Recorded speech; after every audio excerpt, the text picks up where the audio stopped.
ఈరోజు రాష్ట్ర మన్యం బంద్ను జయప్రదం చేస్తున్నటువంటి ఆదివాసీ కార్మికులు, ఆదివాసీ ఉద్యోగాలు, ఆదివాసీ నిరుద్యోగులకి అందరికీ గిరిజన సంఘం తరపున అభినందనలు తెలియజేస్తున్నాం.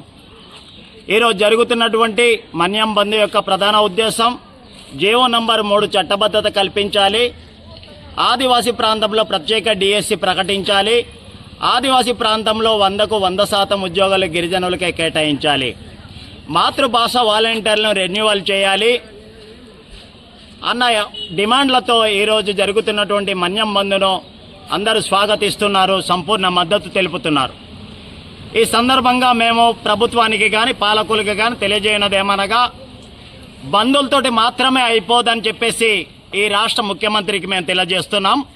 రేపు జరిగేటటువంటి ప్రతి పరిణామానికి రాష్ట్ర ముఖ్యమంత్రి బాధ్యత వహించవలసి ఉంటుందని చెప్పి కూడా ఈ సందర్భంగా తెలియజేస్తున్నాం. గిరిజనులకు ఉన్నటువంటి జీవో నంబర్ 3 రద్దు చేసి గిరిజనులకి ఒక్క ఉద్యోగం రాకుండా చేసినటువంటి ఘనచరిత్ర జగన్మోహన్ రెడ్డికే దక్కుతుంది. గిరిజన ప్రాంతంలో ప్రత్యేకంగా వారికి కేటాయించిన ఉద్యోగాలు వారికే రావాలి, కానీ దాన్ని మీరు అడ్డుకట్ట వేసినటువంటి చరిత్ర కూడా జగన్మోహన్ రెడ్డి ప్రభుత్వానికే చెల్లుతుంది. జగన్మోహన్ రెడ్డి ఇటీవల కాలంలో ఎలక్షన్లు దగ్గర వస్తున్నటువంటి తరుణంలో ఒక ఆధారబాధరగా ఒక దగా డిఎస్సిని ప్రకటించి గిరిజన నిరుద్యోగులకి తీవ్రమైనటువంటి అన్యాయం చేశారు. ఈ డిఎస్సి వల్ల గిరిజన నిరుద్యోగులు తీవ్రమైన ఆందోళన చెందుతున్నారు. కారణంగానే ఈరోజు బంద్కి పాల్గొంటున్నారు. బంద్ ద్వారా ప్రభుత్వానికి హెచ్చరిక జారీ చేయడానికి ఈరోజు ముందుకొస్తున్నారు. ప్రభుత్వానికి ఒకటే ఈ సందర్భంగా మేము డిమాండ్ చేస్తున్నాం, అడుగుతున్నాం.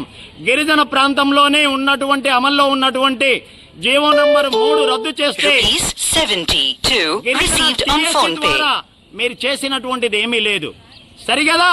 వేరే కులాల్ని తీసుకొచ్చి గిరిజన ప్రాంతంలో కలిపి గిరిజనుల మనుగడ మీదనే మీరు దెబ్బ కొట్టే ప్రయత్నం చేస్తున్నారు. ముఖ్యమంత్రి గారు, ఇది భావ్యం కాదని చెప్పేసి సందర్భంగా తెలియజేస్తున్నాం.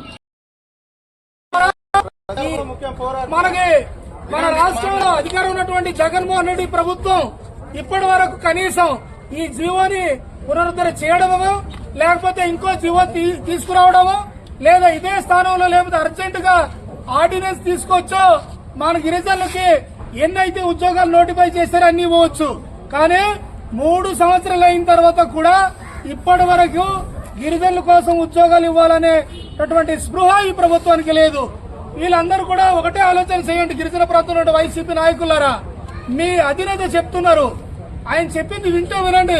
కానీ ఉద్యోగాలు లేకుండా మన చదువుకునే నిరుద్యోగ యువత రోడ్డు మీద ఏమి లేకుండా ఖాళీగా తిరిగే పరిస్థితి చేస్తుంది మీ ప్రభుత్వం. మరి మాట్లాడితే మా ఎస్టీలు అని చెప్తున్నారు. మరి మీ